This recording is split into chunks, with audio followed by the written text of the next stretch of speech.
This episode is brought to you by Michelob Ultra. Every time you kick back with Michelob Ultra, you score big. So why not reward yourself with a nice cold Ultra?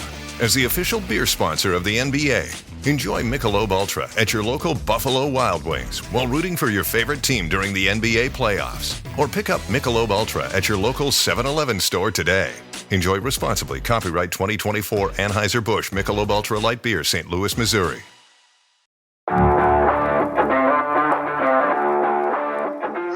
Welcome to the Cardiff Central podcast.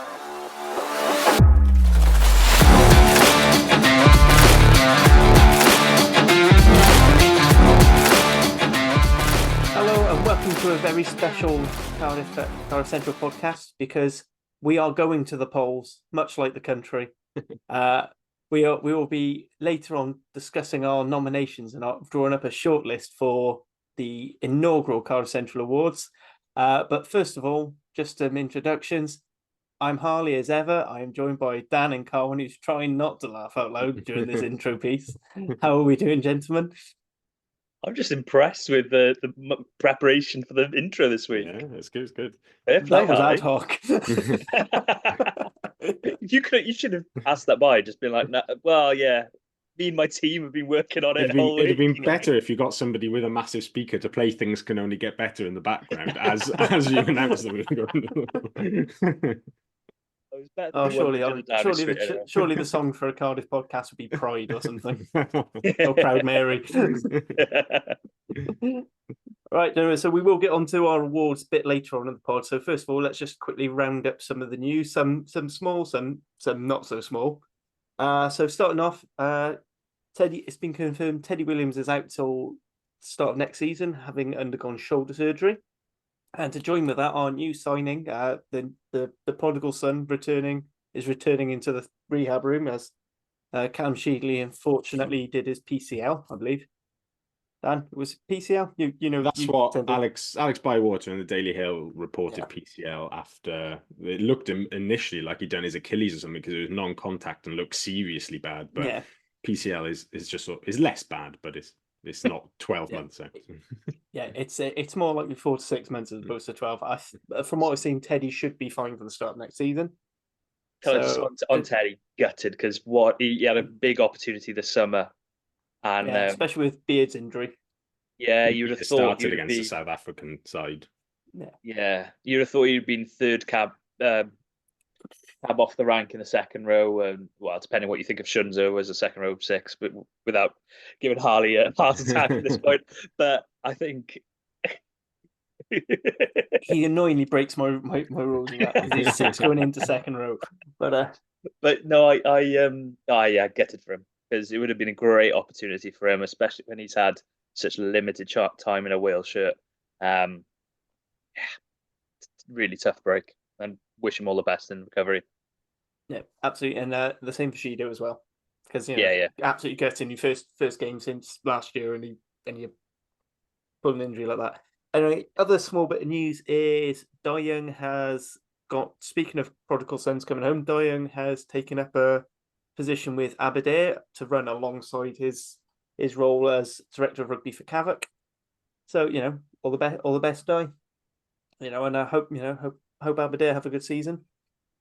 I think in the new revamped championship, I don't think the details are out yet. I think they came out today. They are in the championship for next season. Championship, yeah. So big of them. I feel like being slugged up to the Premiership would have been a bit soon.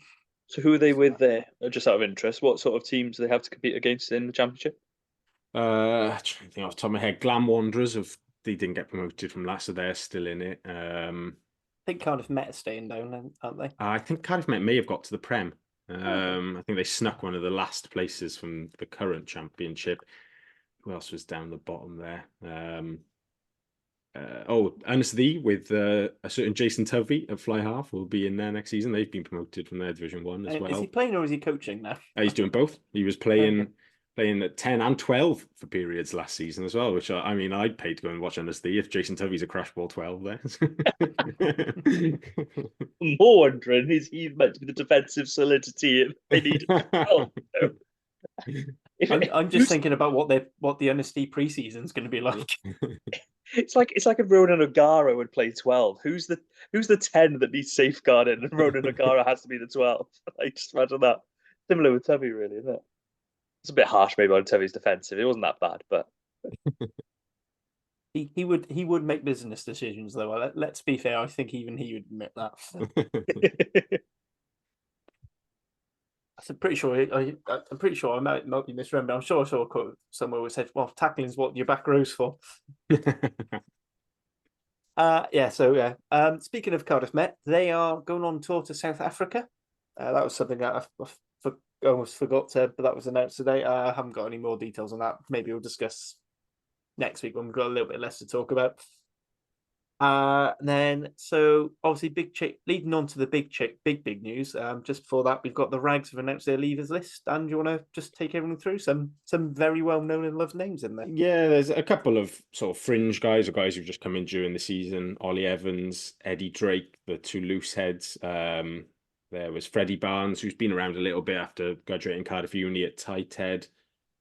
Jacob Lloyd as well, who came in from Treorchy at fullback. But then, guys who've been around a bit the last few years. Harrison James, fly half, who's stepped in where Fishy left quite well this season at points. Aaron Pinches, who's been a great pickup, probably was 32, 33 when he arrived, but has been really solid in that 12 jersey. Played majority of games over the last 2-3 years.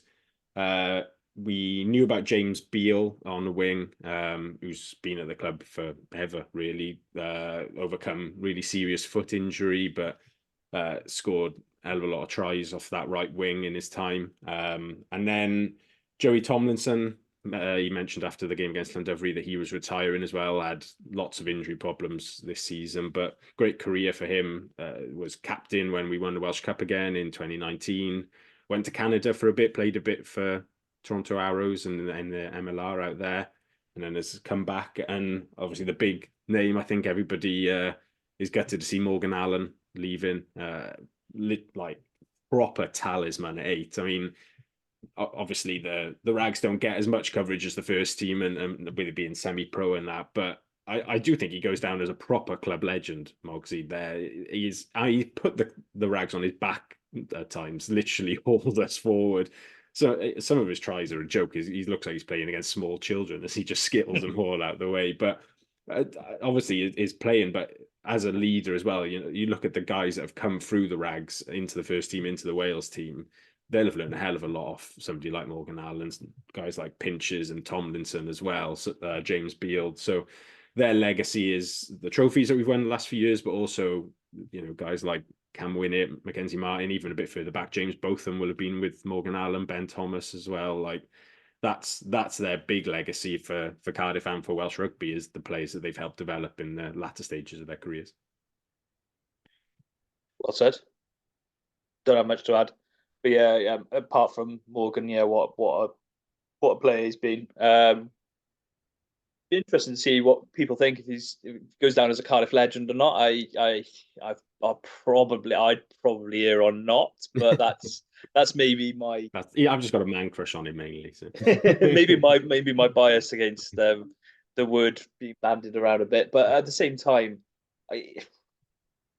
you look back the last few seasons, and that's one guy that you could always, if you were to ask the layman, name a Cardiff RFC player, that Morgan Allen would be the player, and name me who's likely to get man of the match. Morgan Allen.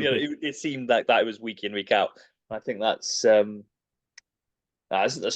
just because the layman doesn't have enough information. It's because that is the name that constantly came out in any match report, in any clips on social media, and anything that was Cardiff were doing well. Morgan seemed to be right at the heart of it. So yeah, completely agree that what a player and what a time he's had at the club.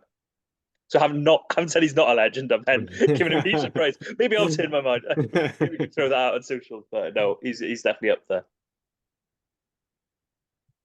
Yeah, absolutely. So do you think? I'm guessing this is just sort of a case of transitioning more towards a development, sort of more developmental side. Yeah, I think Pinches and Tomlinson have called it a day. There's a suggestion that Beale's retired, but I'd also heard that he might have gone to Llandovery. So I don't know what the exact case is there. Morgan Allen's being linked with Pontypool again. He had almost signed for them last season and then came back. But Yeah, I suppose the thing with these guys is that it is around their day jobs as well. So it's got to be what works for them outside rugby. They're not that young anymore. And it also, it's got to work for the Rags in terms of our sort of succession planning as well. If we're saying Evan Rees is going to be the next number 8 for the first team, then as good as Morgan Allen's been, Evan Rees is going to have to play. So if we then say to Morgan Allen, look, you're going to play maybe half the games that you did last season next season, you'll say, okay, don't worry, I'll go and find somewhere where I'll play every week then, because we do have to bring Evan Rees through at some point. So I'm sure, I mean, when Griff was on this pod a couple of weeks ago, and if we'll try and speak to Fishy at some point over the summer as well, now he's head coach, but those guys have always got an eye on 2-3 years as well as just next season. I'd be interested to know how much of that is players, is them knowing now that the majority of the academy players are probably coming through Cardiff. Not that they weren't before, but probably even more so going into heightened now, yeah. Yeah, with it being them being the only club that are in Super Rygbi Cymru, of the Cardiff Cardiff region clubs. And yeah, I think the main idea behind Super Rygbi Cymru is to develop the youngsters coming through, and that's the priority, and has to be the priority, or certainly is the priority in the minds of the people in charge.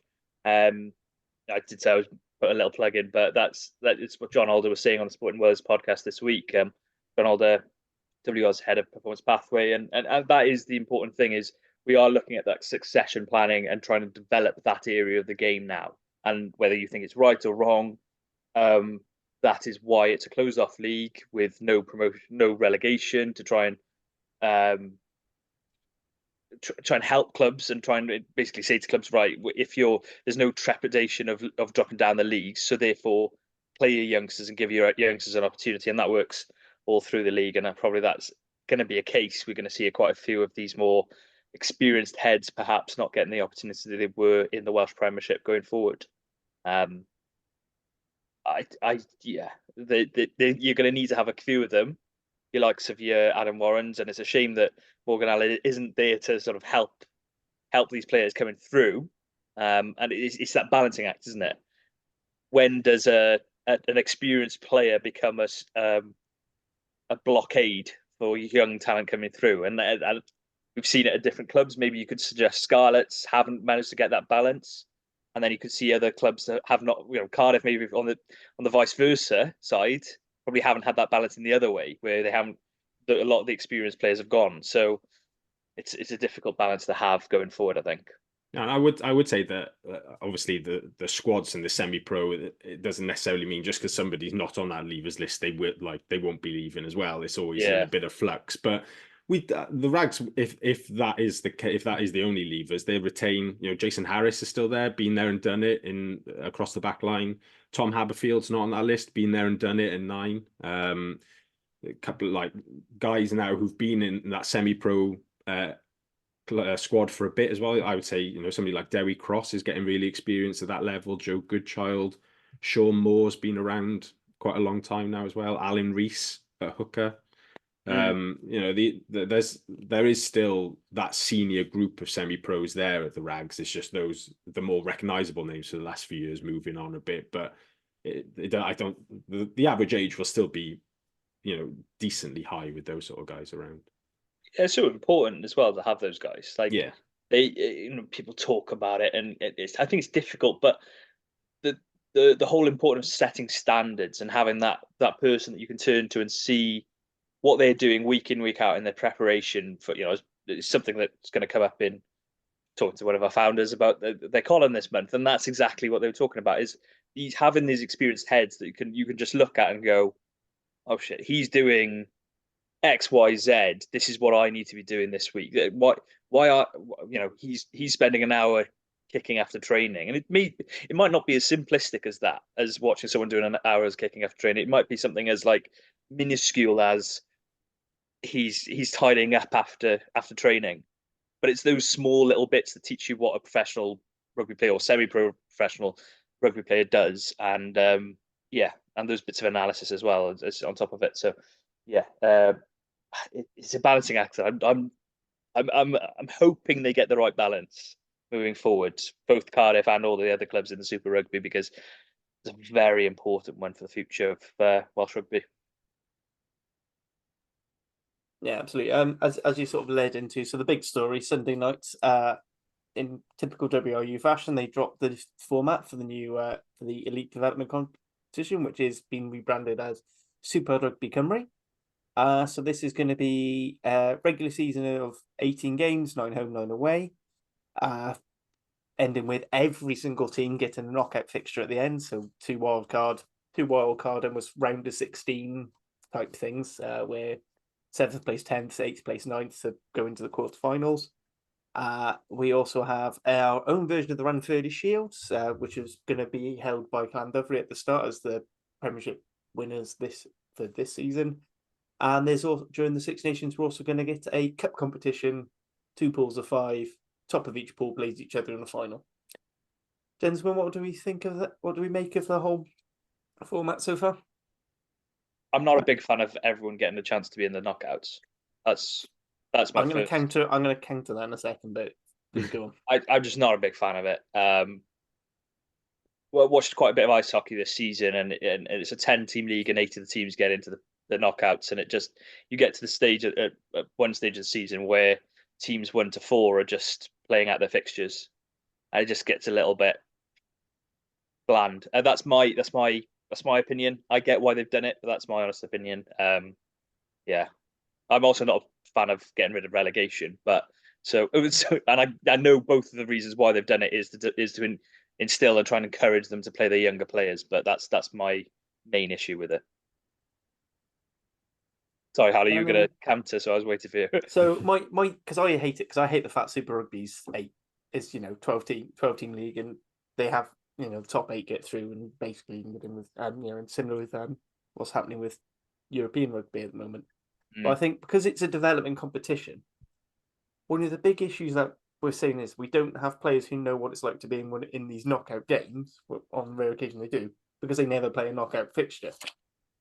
So actually, by everyone having it, you're giving all the younger players experience of knockout fixtures. Whether or not that the values of the league later on, maybe that's something they review in later tournaments. But for me, I think it's important that they all experience knockout rugby, even if it is just one game. Yeah. But Dan, I think you brought... sorry, just to jump in. But if I was say a club here, and I'd say Carmarthen Quins, just because they're the lowest team that are going to go into that. You play your youngsters throughout the season, and then you get to the knockout opportunities, and you think, "Oh, there's a chance of silver here. I'm going to play my best team." And you end up playing all the experienced players, and you drop your youngsters just for the playoffs. Like, what's to stop you doing that? And therefore, the youngsters don't get the experience of playing these big games. The youngsters don't get the experience of having these opportunities. I'm just playing devil's advocate here, but it doesn't sit well with me to have a 10-team league, and there's very little benefit from being 1st to 10th in a way. I know the seeding's different and you get buys and stuff like that, but in terms of ensuring that you get into playoffs, there's no benefit. I think as well, I mean, to go with the first point, because I do agree on the second bit in principle, but from what it says is there's going to be allocations, and you've got to have a certain number of academy players in your team. And also, because of the salary cap only being 150,000, you can't really load your squad that way anyway. So you've got to have senior. It's got to be filled with senior academy players or people who've recently been released from academy. So I think that's. I do appreciate that. I don't know. At base, I do think Super Rugby is a good thing, by the way. But this is just my small issues I've got with certain things, and I think the rebrand was a good idea because it was rather too similar to a far right movement. So it's a good decision to rebrand, I think. Yeah. Dan, one thing you highlighted before we get your general thoughts is about the derby weekends either side of Christmas. I think I agree with you. I think that's actually a fantastic little bit to again get that. Again, it's given them that experience of big, proper derby games. Yeah, I mean, to sit on the fence, I have no strong feelings either way about the playoffs thing, to be honest. But on I think it's a really good general season structure. the way that the fixtures have come out, the amount of games that there are, because you had a couple of the EDC naysayers giving it, well, you're only going to be playing 7 games a year, so what's the point? But I think it's 24 games you're guaranteed or something like that when you factor in the cup and your one guaranteed playoff, which is, I think the Rags played 27 this year, so there's no real change there. 24 higher quality games is as good as 27 games in the current league. Fixtures look really decent. Like obviously skipping that November period, the cup then will be probably almost a development competition within a development competition, because obviously it's Six Nations time, so the under 20s will be missing, so it'd be more about using the wider squad, and probably a good chance for clubs maybe to pick up a couple of permits from the lower leagues who also tend not to play in the Six Nations and have a look if guys in there can step up. So as John Alder talked about on Sporting Wales podcast about widening the net, it does that again. It gives more players a chance to play at that higher level and get into the environment with the Super Rygbi Cymru clubs. So I think quite weirdly to say for a Welsh Rugby Union competition, but it's come out in good time and it looks sort of half coherent, which is it's a change from the norm, but hopefully it stays. I'm doing a better plug for the podcast I produce than I do. I completely agree with what Dan said, though, and I do think it's I do think it's a positive thing. I really do, and I do like that there's change. We were talking about it before the pod, weren't we? And saying that whether you think it's a good thing or a bad thing, at least it's not the status quo. And I think things needed to change, and they have made changes. They made changes to the Schools and Colleges League. They're now making changes to this league. They've made changes in the women's game with the PDCs. This is positive. They are making they're trying to make positive changes. Whether or not you agree with them, maybe not, but at least it's not the status quo, which I think is a really good thing. Yeah, absolutely. There's no point moaning about the status quo and then doing nothing about it. Exactly. So yeah, good for that. So just a few other little bits. So as I said, there's salary cap £150,000 that all the teams agreed to. There are going to be some allowances for dual registered players, which I don't know if that's Premiership players on permit coming up, or if it's first teamers coming down.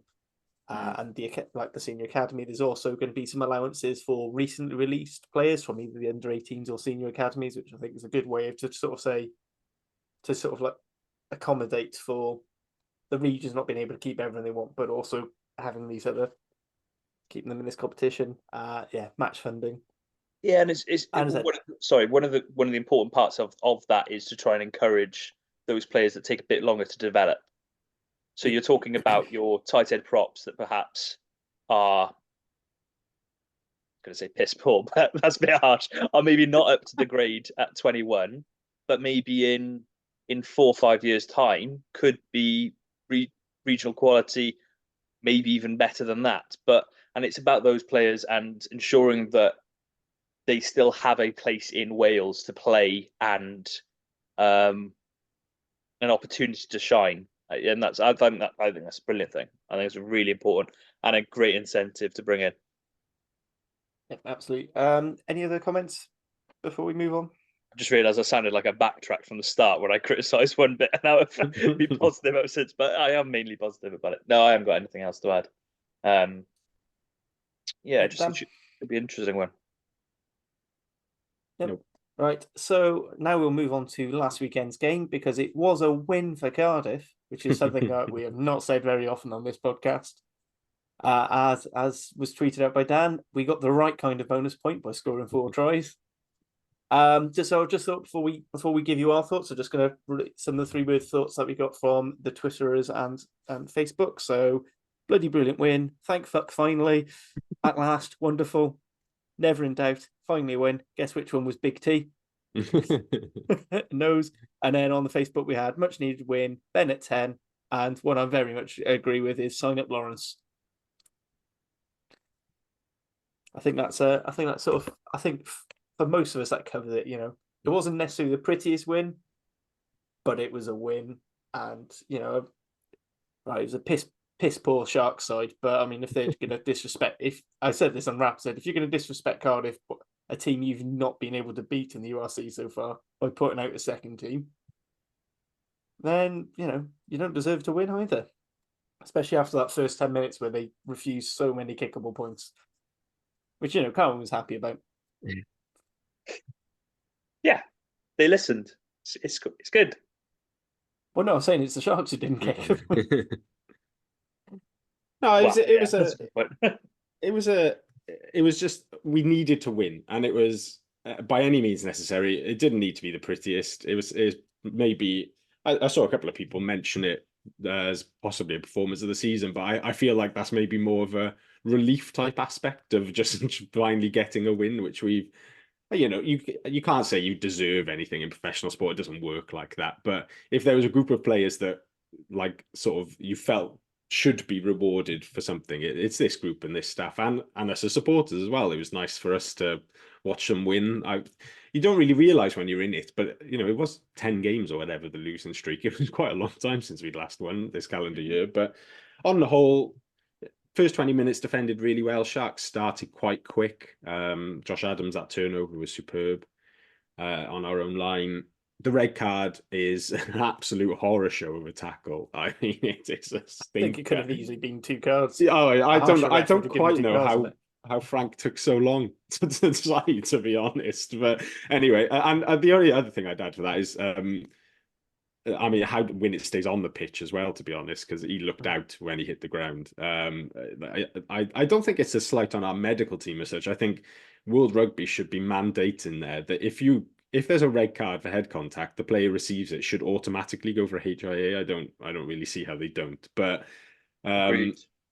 after that, then I thought it was massive that we scored straight away. Because we've seen us this season go up against teams who've had yellow cards, and I feel the sense I get is that we feel that we have to score so badly in that 10 minutes that we end up like panicking, or like the pressure, we just can't deal with it. But scoring from the penalty that we received from the red card incident, I think just settled everybody really quickly. And from there on, then the rest of that first half, they weren't particularly pretty tries. Halaholos is classic Willis. But other than that, it's all like maul stuff and pick and go and that. But it was just clinical. We got into the red zone. We didn't mess up. We didn't lose the ball. We were relatively patient with what we did. A little bit of magic from Alan Lawrence, who was fantastic on the day. A real shame he went off early. He was a shoe-in for man of the match, otherwise I would suggest. But yeah, did what we had to do. Second half, a bit disappointing. The subs ruined the flow slightly for us. They didn't quite come on and hit the ground running. I thought where we were, we could have been just a bit more patient with our attack, build some phases through midfield, but we went to kick quite a lot. And in terms of managing the game, that's not a bad thing. I think I'd probably being a bit picky maybe and saying that maybe at 29-7 up, we could have afforded ourselves just to take the reins off a little bit and try and see what we could do in attack and build some phases. But in terms of being sensible and keeping the Sharks down the other end of the pitch, it was probably the right way to go. But yeah, all in all, I think it was a solid 7 out of 10 performance and a bonus point win to take back. I can't ask for much more than that, really. Yeah, I said, talking about like building an attack. So just the bit that URC send all us podcasters about stats, and they'll publish on the website as well. So yeah, big congrats with James Botham, got the most turnovers with 3, but also scored a try. Cardiff made the fewest carries out of any team, but still scored 5 tries. I'm very impressed. We managed to carry exactly 69 times, which the immature person in me just went, nice. But averaging 4.9 meters a carry, which is the highest of any team in the round. So that's good. We had 91% tackle success, which I know isn't everything, but if you are getting high 90s, that's a good sign that either the opposition attacks shit or your defense is at least holding together. Well, your Sharks only got 71%, which is when you do start getting worried. Yeah, we kept Sharks to just 1 clean break, which is and only 11 defenders beaten, which is the lowest for both of the lowest in the league this round. So that's quite promising for us. Yeah, I thought Alan Lawrence was immense. Cam Winnett, even despite them trying to savagely take him out of the game, still ruled the skies. Yeah, I said it probably wasn't the prettiest performance, but quite happy with it. What did you make of it, Cohen? Yeah, I just so you're reeling off those stats, and those are the stats I'd expect from a side that were playing against 14 men. I'm not, and that's not me being harsh. That's actually me for once. Yeah, a Welsh side have played well against 14 men. I haven't seen it for a long time, or 14 women for that fact. And it sounds like another rant, but it's genuinely the case. And I thought it was a really professional performance. It was a way to put away a side that were down a player, and echo Dan's thoughts on the red card. Geez, Louise. I was stood in the Ospreys press room for that one, and Tony Booth came in and put his head. It was like, "Oh, what do we think, lads?" And we all looked at it and went, "Jeez," like tucked arm. What? Anyway, moving on. But yeah, I don't know why that took so long. Ben, brilliant at 10, and Alan. You say about Alan performing well. I thought he spoke so well. Was it last week in interviews? The things about feeling low and the feel about coming back and performing well. Brilliant, really, really good post-match interviews. Some really nice pieces done on that, and worthwhile done because he spoke so well on it. And it was nice to see so many players that have played with him coming out, and I even saw, I think Jamie Hill put something out commenting about it and things like that. So it was really nice to see that outpouring of emotion for him, really, wasn't it? After what's been a difficult few years. Speaking of Jamie Hill, I saw some clips of his down in Australia as well. So before getting off topic more and more, the interesting one is Ben Thomas, obviously, from that game, I think, because I'm not going to say I told you so because it's not at all. But from the perspective of wanting to see him at 10 at the start of the season, which I did, I know Gatland did, and various, not that I've got speed out to Gatland, but he has commented about it in the past. And it's nice to see him getting the opportunity. Tinas has been brilliant, but I do think there's an opportunity there to trial him out more. And after that performance, I suspect he will start at 12 against Ospreys, but there is an opportunity there for maybe him to get into the 10 shirt or in the 22 shirt for Wales come the summer. And that's what I'd like to see, because he deserves to be in that 23. He deserves to be on that plane to Australia. And whether that's a 10 or 12, I hope it happens after a brilliant performance against Sharks. Yeah, absolutely. And also, 4 out of 5. Well, yeah, 4 out of 5 kicks. No, did he? No, it's more than that, wasn't it? Yeah, because he did a couple of penalties as well. I know he missed a conversion, and I think he carried it. Yeah, which it was a difficult one. Which maybe also vindicates something else we've been saying on the pod of maybe take that pressure off De Beer. I mean, if Ben Thomas is happy as a goal kicker, I know some tens like to be the man and do the kicking, but at the end of the day, especially the margins we've been losing by this season, having a 90%, an 80 to 90% goal kicker is invaluable. It's interesting that Thomas kept the tee when De Beer come on as well. That he just kicked all the way through, which suggests that De Beer was happy for him to do that. So they hopefully. The other thing I'd say about his kicking is he kicked beautifully for touch at penalties as well. I mean, some of the touch finders were absolutely superb, and I think that probably says as much. We always know he's been a good footballer, but I think it says so much about just how much confidence he's playing with at the moment. He looks like somebody who's going to do something every time he gets the ball, whether it's carrying himself or putting somebody into space or producing a nice kick. It's back to the Ben Thomas who was just imperious for the Rags in that sort of Welsh Cup winning team 2018-19. I think he's gone up and down, not to any of his own something of his own making, but he's been in and out of teams and he hasn't fully staked his claim. But yeah, he's had this run of games this season. He's bulked up slightly. He's playing in a team that really suits him, and yeah, he just looks like he could pull off any piece of skill he wanted at the moment. And that game against South Africa will be outside of the international window for Wales in the summer, so Nick Tompkins isn't going to be there. I'm struggling to see why you wouldn't start Ben at 12 in that game at this point. Watkins and I just think we've seen Watkin. Llewellyn won't be available either. Outside of the window. So I just think you go for it. The only reason I would probably put it is we're most likely going to have Grady at 13 because he's next cab off the rank with no George North. And with an inexperienced 10 in Costello, Owen Watkins, the steady and hand on ship, I don't think he's the best option at 12. But I'd say, I would quite like to see Costello, Thomas, and Grady because I think that could be a very interesting midfield. I don't think it's a winning midfield, but it could be interesting. But I feel like Owen Watkins would be there as that experienced head. That's where I see that, and then you might have Thomas on the bench coming off. That's where I'd be leaning towards it. But yeah, I think Ben Thomas has been fantastic and definitely deserves a call up for thing. Speaking of well deserved, unless anyone has any more thoughts on the game, now that we've officially put the Turks back in their place, they could beat us as the second best team in Wales. We showed you. Right, so moving on to our I nailed that word earlier in the intro and I've done it. Our first ever Cardiff So we came up with we only put this out this afternoon, so thank you for everyone who's responded already. So main categories we're looking at are Player of the Year, Breakthrough Player of the Year, so sort of people who've come up through the academy, etc. Signing of the Year, Try of the Year, Performance of the Year. I believe that's everything, and our unsung hero. They're so unsung, I even forgot about their award.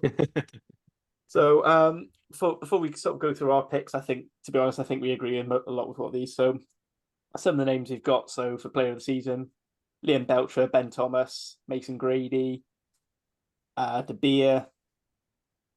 I think they're the main ones.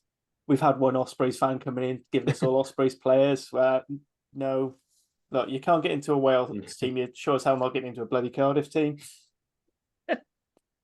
And Beard from Tad Cymru said Dan Fish as well. We should put him in. Yeah. Sorry, we should have put the caveat in. The best player in these categories who isn't Dan Fish. I love the particular Dan Fish try against Dan Fish in the Dan Fish versus Dan Fish game. Unfortunately, that's not quite in the remit. And there was the most improved player as well. I suppose there was another one. And then Young Player of the Year is unanimously can win it. I would like to add. I thought Alex Mann has had a fantastic breakthrough season. Mackenzie Martin when he's been called upon again. Unsung hero mostly gone for Liam Belcher, but a couple for Thomas Young, who I can't believe anyone thinks he's unsung, but fair enough. Ben Dole's been on that one. Signing of the season again.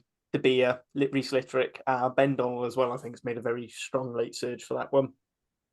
I'm not going to go through Try of the Season because Dan has has a long list of because he went and watched all the tries back because Don't tell my employer. Do not tell Swansea University what Dan does during work time. So there was a couple of good suggestions on that. Just quickly, Cabango. I liked Cabango's hat-trick try against Ulster, which that was mine. It was a good try, but also bad memories. But people's remembering of the tries. I don't remember half of them before I watched them. I have to say, have you got Cabango pre-season against Scarlets? I didn't. I couldn't find any footage. Do we put any footage out in the end? But yeah, that was a good try. Cabango's on here quite a bit, to be fair to him. Azarati was mentioned. The Dragons finish where he just rolled past everybody. Who else? The Cabango, the main one that I really like as well. The Scarlets one, the little chip kick across from Cam Winnett, I think, wasn't it? And then Cabango just goes, obviously injures himself at the end, so it's a bittersweet moment. But great finish. Cabango's second against Ulster was mentioned a few times. Thomas Young against Harlequins, the second one where Harry Millar gets that offload away from sort of absolutely nowhere. His arm just appears. So yeah, some good options there. For Performance of the Year, we've had, as Dan mentioned, last week's game against the Sharks. The games against Munster and Ulster being quite high up as well, and home to the Stormers. And Boxing Day against the Dragons, but I'm still not sure if that's I'm still not sure how much of that was us being well and how much of that was the Dragons just being catastrophically cat. Bath up there as well. Yeah, Bath. Bath had a lot of. I actually think the Racing game as well. If we're looking at the European games, I thought we were very good there. For the most part, despite the scoreline, the Toulouse game, I thought we played reasonably well. We just got Touloused. I can also put Scarlet's pre-season on this. yeah, we won the one that really counted, the one with no league points on it. Genuinely played really well. It was a very good game. The kings of pre-season. And some brilliant tries from Kabanga. And some brilliant touches from Marwell Robson as well, by the way. But that's by the by. Yeah, I am actually gonna. Well, I'm not gonna nail my colours to a mast, but I'm probably gonna.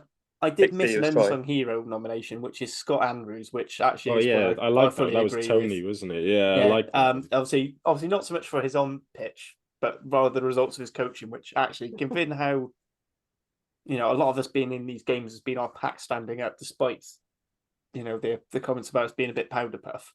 Scott Andrews has done an awful lot to help remedy that. So actually, I think Bubba does deserve a good shout for that one. So, any names you want to pull out you want to establish on our shortlist, and we'll publish the shortlist out either after as the pod goes out or around next week, and we start doing vote. Yeah, I really like the Reece Belcher. Reece Belcher? Reece Belcher. He's combined them. I tell you what is going on is I'm thinking Reece Litterick unsung I really like, and I really like Belcher for player of the season. I do like that shout. I hadn't actually. Wasn't the first name that jumped to my mind, but I think he's been super consistent and brilliant whenever needed, and as a brilliant captain. I would put Ben Thomas up there. I would also put Cam up there. I know we're talking about him for young player, but he has been up there for player as well for me. Those would be the three that jump out to me straight away. I don't know if either of you lads agree or disagree, or have anyone you'd want to include as well. No, I agree. I agree with those three, and I mean, Tabia was mentioned quite a bit by people on Twitter and Facebook as well as player of the season. I mean, I think pretty much walk signing of the season, but I think those four as a short list to put out on a Twitter poll or whatever is. I don't think anyone would argue with that. Certainly. Yeah, absolutely. I said I think we'll collect these and we'll put them out because otherwise I'll miss stuff when I try and write and do this, or I forget to do it entirely. So I think so we're saying for player of the season we're looking at Ben Thomas, Belcher, Tabia, and Cam win it. And Cam win it. Yeah, that's good. Breakthrough, young player. I'm saying it's Cam Lord the Skies win it, as Tony's put it, which I've just noticed there, and it's made me chuckle. So Mackenzie Martin, Axeman, I think have all done very well. Any other ones for young player? I'd say Evan Lloyd when he has come on. Well, where do we stand on Bevan? Too old, I think. Yeah, for a rough under. I think he's 24 now, is he? Yeah. My argument would be it's definitely been a breakthrough season, and I think he's been very good for a breakthrough season. Yeah. If we're talking breakthrough, yeah. I mean, that's another. Mason Grady is. I mean, certainly the young player thing. Theo Cabango is young enough as well. Teddy's still only 23. I think it's largely irrelevant who the other three names are because Cam Winnett might get 100% of the vote. I think he's got 100. Let's be honest. If we did a vote on this pod now, the three of us here, Cam Winnett would be 100% of the votes. I think you'd have to be very avant-garde to pick anyone other than Cam Winnett for young / breakthrough player of the year for Cardiff and probably for Wales as well, to be honest. But I mean, you could put Cam Winnett and then just three other spellings of Cam Winnett potentially, and Win Camet, Cameron Winnett, and do a full name in or something. But we have. I mean, that's the thing is that we have had so many young players this year come through and make a real impression that you could probably do two lots of four as a joint poll there almost. We have just played. It'd be semis and finals. Yeah, like Gabe Hamer-Webb would technically be young enough still as well for the bits that we've seen of him. There's been a lot of good stuff. And the other player, just to go back to player of the season briefly, I wouldn't include him before, but if he'd stayed fit, I mean, Thomas was superb in that first half of the season. Eddie as well, actually, for that matter. I mean, he gets penalised because he got injured, not his fault. But yeah, just while I was thinking of people in the list go through the squad, and Thomas Williams' name came up. If he was still fit now, he'd have walked Player of the Season, I think. But yes, Cam, Mackenzie, Alex Mann, Teddy Williams, Mason Grady, Theo Cabango, Evan Lloyd are the names that I wrote down for young player, and I think you could pick 3 of any of the others other than Cam Winnett, really. I think you could probably make a case for any of them. Yeah. I think I agree there. Any pushback on that one, Darwin? Are you happy? No, I was just trying to work out who would my preference be of those. Was it 4 for 1? Isn't it? Four. There's Cam and then 3 others. So you got to have Man. Yeah. I then feel you've almost got to have Grady.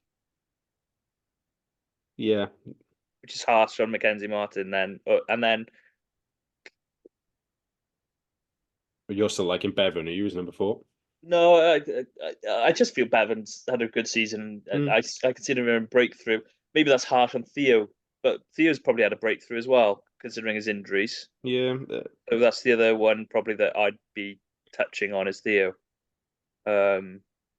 Even though he's been injured for a large spell of this calendar year, he was brilliant and has been brilliant since. So that's probably the 4th I would go for, but maybe that's a bit harsh on Mackenzie Martin, especially considering he found himself in Wales colours, 4 months into playing professional rugby. So, I think maybe that is one we need to do a semis and a final for. Moving on to best team performance. Again, for me, probably that Bath game, even if we did come on the wrong side of the draw. Another one which I thought we played actually quite well, even though it was a horrid game, was the Bulls game. Which again, we were quite unlucky to run out of gas towards the end, but I thought we did very well to keep a team that is averaging 30, 40 points a game. We kept them to 16? Yeah, no, I mean, it's probably a sad summary of the season that we're looking for games where we've just sort of pushed teams quite well. But yeah, in terms of where we are, you have to say like Munster away, Glasgow away, going up there and getting bonus points is even in a successful season would be a good performance, I would say. Bath was like we played well in the Bath game, and I think you could almost pick it just for sort of like occasion of the season type thing as well. It was such a good night, that Bath game. You'd have to the Drags game. Well, yeah, they were really poor. I think you have to include it just because we've absolutely battered them pretty much. Just because it single-handedly put us on top of the try scorers. Yeah, so we were in the top 3 for try scorers for the next 6 rounds because of that 9 try. It's yeah. I mean, it also gives us a really funny points difference in that Welsh. I don't quite understand the Welsh Shield thing. I think it's only in the derbies that counts, the one that they've got on the website. But it gives us a really funny points difference of like plus 80 or something like that overall. Because like we're absolutely battered. We're actually only on about plus 25. But, yeah, it's still pretty good. Yeah, it's just it looks funny because everyone else is on sort of like 1 or minus something, and we've just artificially inflated our own scoreline for just running in like how many? I can't remember how many tries it was in the end. It was a good amount. It was 9 tries. There we go. But yeah, I think you have to put that. But yeah, Racing, we did play well. We played pretty well at Ulster. I mean, the thing about that Ulster one is if that last try goes in, you probably put it in because we've beaten them out there. And it's only because it gets chalked off that it probably drops off the list then, which is the cruel fate of sport reaching these awards. But yeah, I think I definitely have Bath, Dragons, and probably Munster as 3, and then 1 other maybe. I think we could probably put the Ulster game in there for that. The clickbait in me wants to say Ulster. Yeah. Just because you'd get plenty of that sounds cynical and working for maybe other organisations. But the not my own. There we go. But I think Ulster was I think it was a good performance. You've got to have dragons, you've got to have sharks. So I'd agree with those four. I think unless you put Scarlet's pre-season, but Harley, do you have any other suggestions? Stormers game in as well, as that was actually a very good win as well. Yeah, good, happily. Cool. What's the next one? So the next one now is your specialty, Dan. So best try.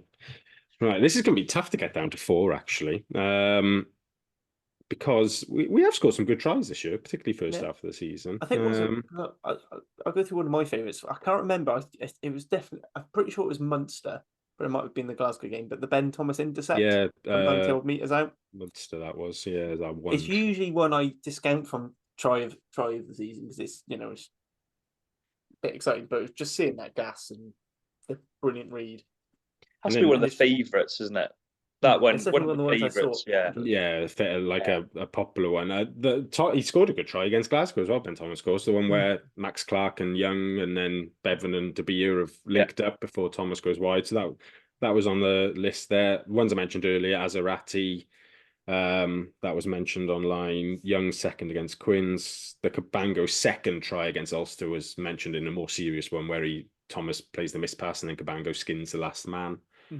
Cabango against the Scarlets, and that Ben Thomas against Glasgow was mentioned as well. I liked. Shall we just rename this the Theo Cabango Award for best try? It is becoming a bit that. And then we can do the rest.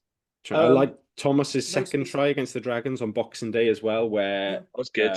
Lilo puts him in, and it still takes a lot of finishing from Thomas there to get over the line. But we scored some really good tries. I think Cabango against the Scarlets is definitely there for the cross kick, and then Cabango going 70 meters and beating the last man.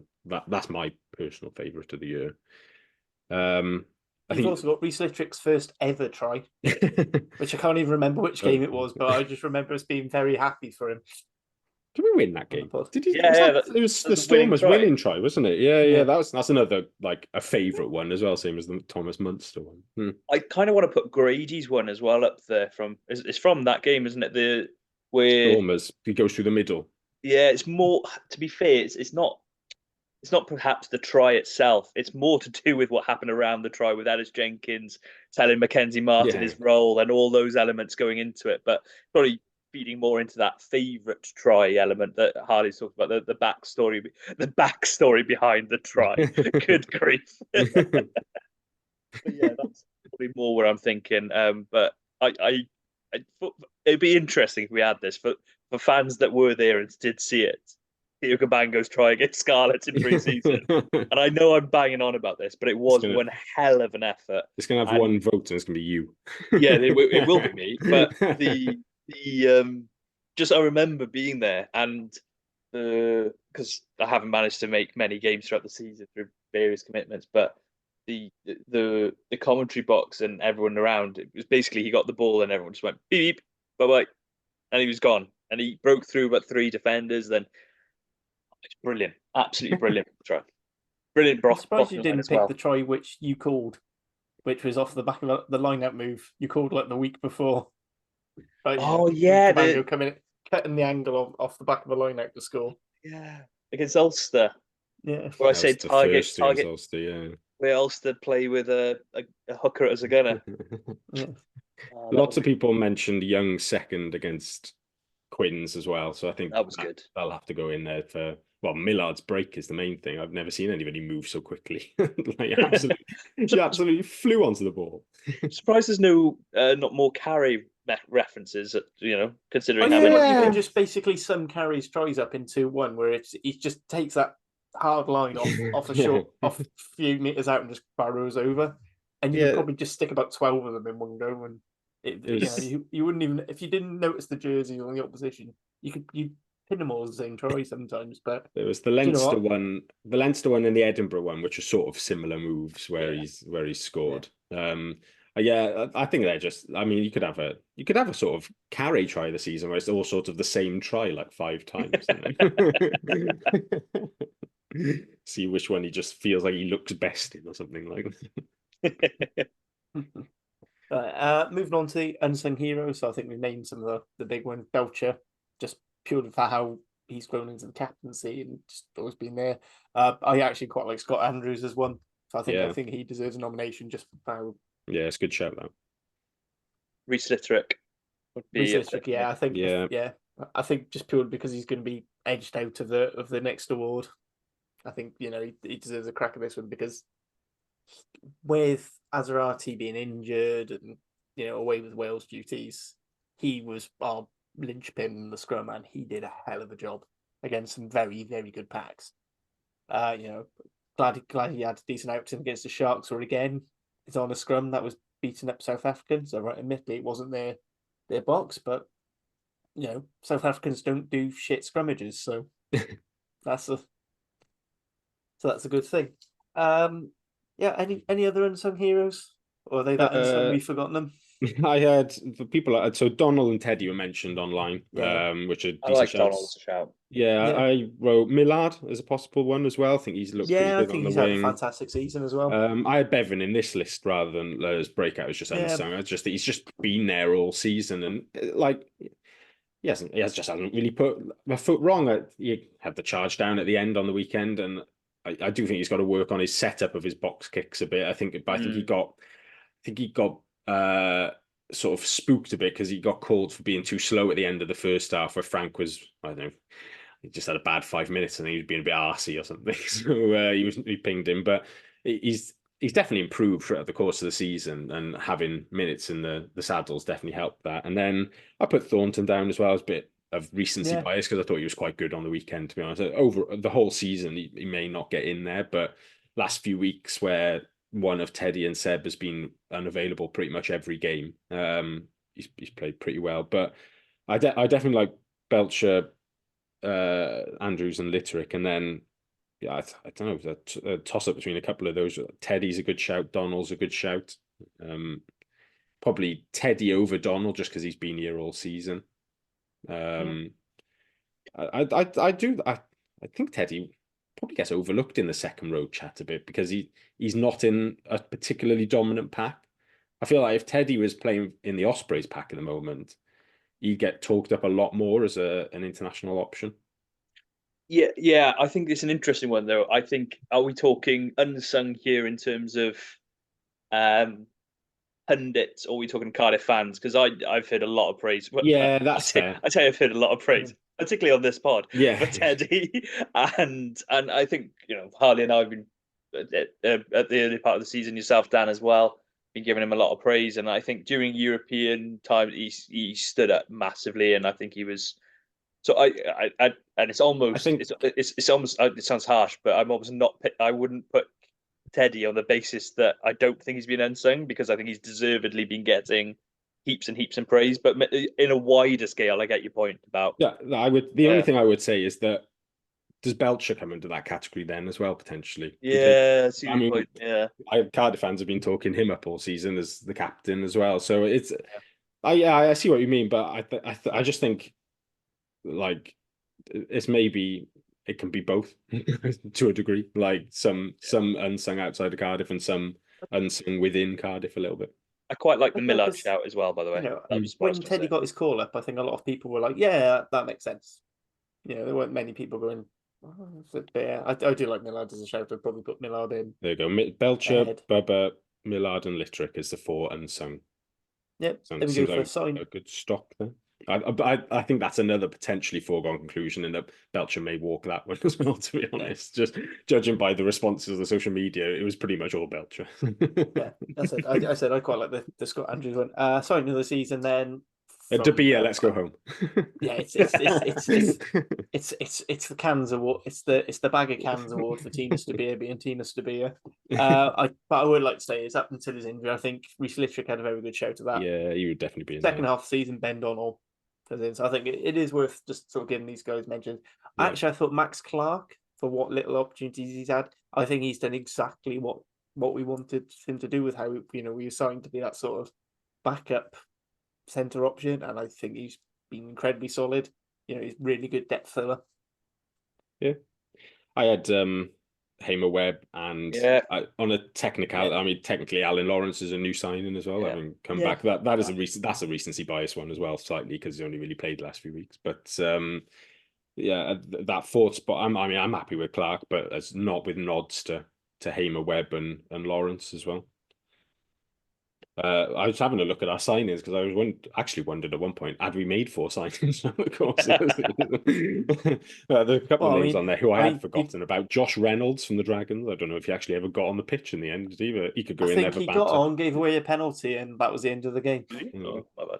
Something like that. It was one of the very early games because he was undercover. I think sent to spy on us. Kieran Parker was the other new signing, but I don't think he gets into this list ahead of the names that we mentioned. I think it's too hard to make. Yeah, unfortunate for him, injury and sending off. It's not his fault, but he just doesn't quite get in. Yeah, I think he's not enough of a portfolio work to judge him on for that. I suppose for just naming everyone, Gonzalo as well, but he doesn't come into this list due to the fact it's 2 or 3 games. But I really like Hamer Webb's influence in his games. I've really enjoyed. I would say that. I think for very few games, and similarly Alan Lawrence recently as well, but for the very few games they've played, I feel they've had a massive influence in those games.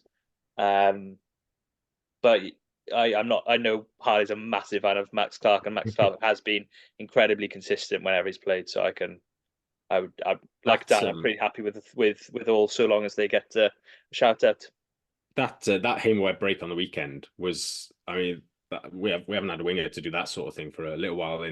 We've got quick wingers who can get through, but in terms of just busting through a few tackles and then heading off upfield, he is some athlete. And it like somebody mentioned on Twitter, I can't remember who it was now, but it's Chris Miles. It was. He said about the Wales honours will be calling, and Gatland's got to be just on a sort of archetypal Gatland winger. I mean, he's big, he's physical, he's quick. He seems to have a really good understanding of the game and where he can best impact it, coming off his wing at the right times and stuff. Yeah, I mean, not to immediately send him back into the national team after we've only just signed him, but you think it is a relatively competitive position, the back three, but he wouldn't be far off in the standings necessarily. It's not that competitive. Yeah, I was going to say exactly the same. When you think of who you've got, I think less competitive and more. Maybe what I'm searching for is the ones who are in are quite solidly in at the moment, like Dyer and Adams. He seems to like Tommy Rogers quite a lot, even though he doesn't particularly play him very much. But those sort of guys, if you see Grady as a winger potentially as well, if he's going to use other guys in midfield, it's been pretty much the same wing back three combos for the last couple of windows. He doesn't seem particularly keen on altering a Dyer or an Adams at this stage necessarily. Yeah, well, I think you compare that to where we were pre-Six Nations. You're thinking, well, you got Lewis Usama, you got Feiwa Bosa. In those 4. No, but you were thinking about it, and everyone was talking about it, and that was a really strong 4. And now you've got 2 established, one of which isn't on his peak form, of which his peak form is a starting British and Irish Lion, which is very high. And then I think behind that, you're looking at a group of wingers that, okay, you've got a Keelan Giles, who has performed well this season regionally, but has historically hasn't been selected by Gatland. A Theo Kabanga, who, when we're talking about probably players who don't quite fit the Gatland mold, maybe fits into that as well, but has had a very good season despite having several injuries. I think Grady has to play in the centres because of the injuries and and you mentioned about the unavailability of certain players. So then you're looking at, I think, Hamer Webb. So you'd also look at like a Ryan Combia, who hasn't had perhaps his best season and has now been released by the Scarlets. Dragons have got a couple of players possible, but I don't think any of them are that close to international honours. So Hathaway is the sort of bolter name that people keep talking about, although I don't particularly like him defensively. One particular one keeps bringing up. He's been playing on the wing a bit, but I don't particularly like him defensively from what I've seen so far. But just to clarify, this is Hathaway plays for Gloucester, and he's played for England under-20s, hasn't he? And Wales under-20s. I think it'll be more about capping him if he's involved than if he was playing in a Welsh side, there wouldn't be so much rush to cap him immediately. I don't think, if there was no threat of England there. But it's certainly not as deep as it was. It will be interesting to see what he does, because you say Grady has to play in centres, and I agree. But it also wouldn't massively surprise me if he tries to botch the 13 position with a Watkin or with even a Tompkins or something like that and switch him out and continues with Grady on the wing. I thought he was going a different way with the 13, and I just ended the call there. It just wouldn't. Gatland rarely does the obvious. Is what it's. He's not, sometimes for the positive, sometimes for the negative. He obviously has his style, but I could see a scenario where Grady spends summer on the wing in the Wales team, and Gatland doesn't quite like him at 13 yet, potentially.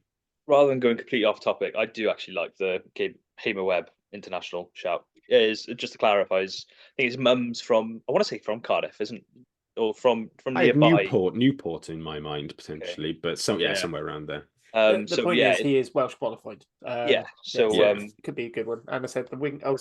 So me and Hugh Catboy from the Scarps Feeder Pod, we're going to be doing a sort of stats based Wales squad in a couple of weeks once Judgment Day is completed, and we're going to try and the whole idea of it is going to be Six Nations. Our biggest problems were our scrum wasn't very good, and we lacked dominant carriers. So we're going to need to frame that to try and pick a squad of eligible and fit players to sort of fit through that.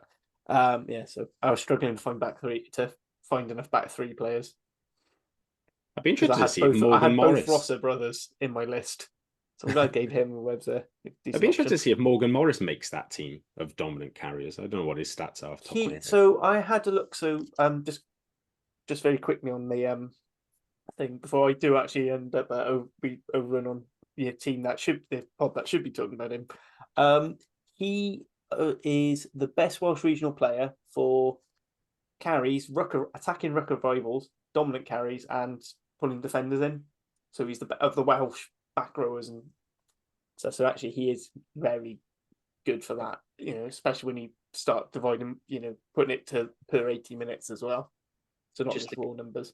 Just to counter that, and I am a big fan of Morgan Morris and do feel he should be involved in the setup, but I would be interested to see what his figures are defensively and his figures are in a line-out capacity, which is probably the two areas where line-out basically non-existent.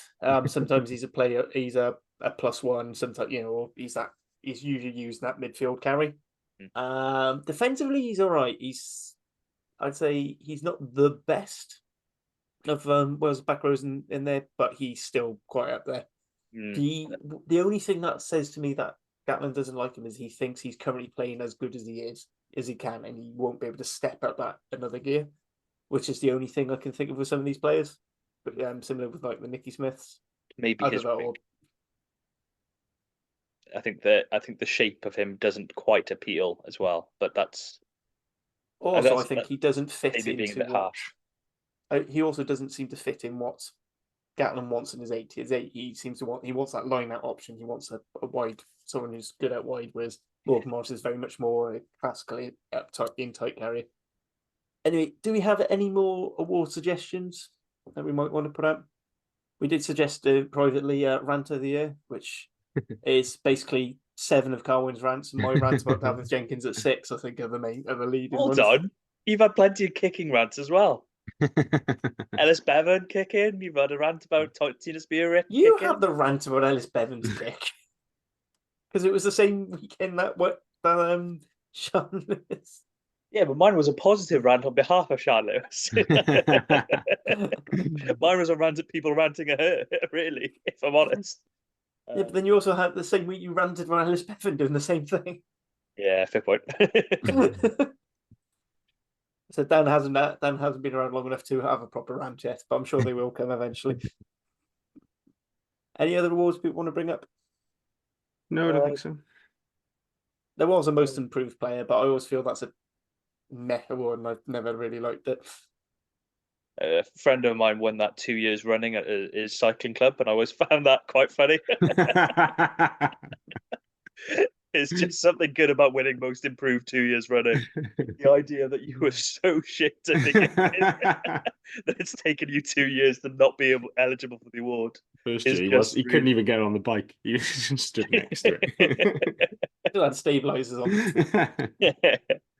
There used to be awards at like proms and things like that. Who's come out of their shell most?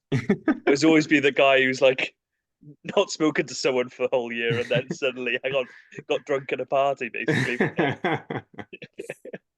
See, I remember my sixth form ball runner. I got most intelligent male and most likely to succeed. I don't know what to succeed in. I presume, given my usual views, that I succeed in mass murder or something, because some days in work. Thank God no one in work listens to this, because I think they'd all start looking at me very differently. Awards. I did win Player of the Year, but that was rather ironically. So let's move on quickly from that. Yeah. All right. Anything else either of you two want to bring up before we wrap up? All good. Not that I can think of. Nope. In that case, all that says is keep an eye out for the polls. They'll be coming out over the social media feeds in due course. Thank you to Dan and Carwyn for joining me as ever. Pleasure. Cheers. And thank you all for listening. Please do remember to like, subscribe, and share the podcast with your friends. Ta-ra!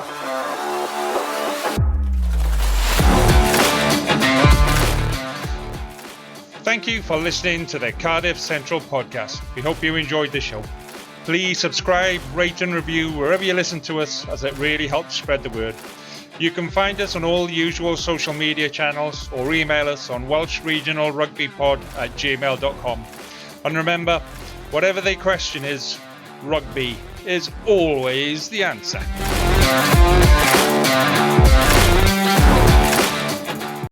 Sports Social Podcast Network.